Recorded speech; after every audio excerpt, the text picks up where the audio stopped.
আকলকে কাজে লাগান, কাজে লাগান।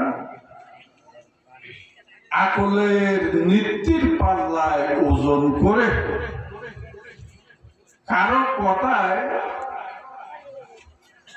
না গিয়ে সত্যিকার পথ কোনটা, সত্যিকার দ্বীনের পথ কোনটা, আল্লাহ এবং রসুলের পাকের পথ কোনটা, সত্যিকার সুফি আউলিয়া কেরামগণের পথ কোনটা, সেটা নির্ণয় করে, সেটা নির্ণয় করে ওই পথে চলার জন্য চেষ্টা করে। তবে সংক্ষেপে এটা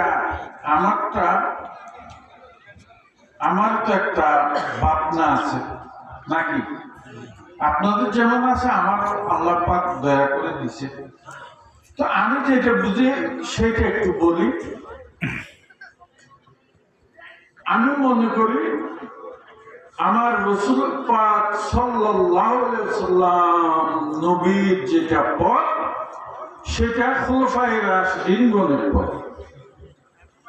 সহজ সহজ ভাষা, কারো টেনশন করতে হবে না, চিন্তাতে করতে হবে না, ভাবনা চিন্তার প্রয়োজন হবে না, এটা একদম নগর।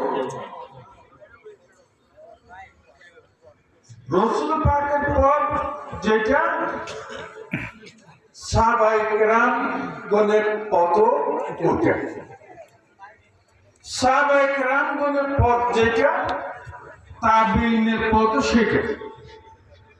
এইভাবে তাবিঈনের পথ যেটা সেটা আনা মদিনাতুল ইলমি ওয়া আলিয়্যু বাবু।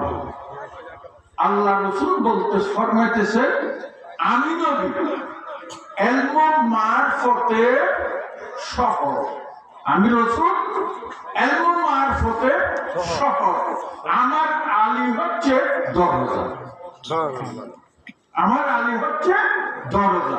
তাই সাহাবায়ে কেরাম, তাবিঈন, তারপরে আমি সংক্ষেপ করতেছি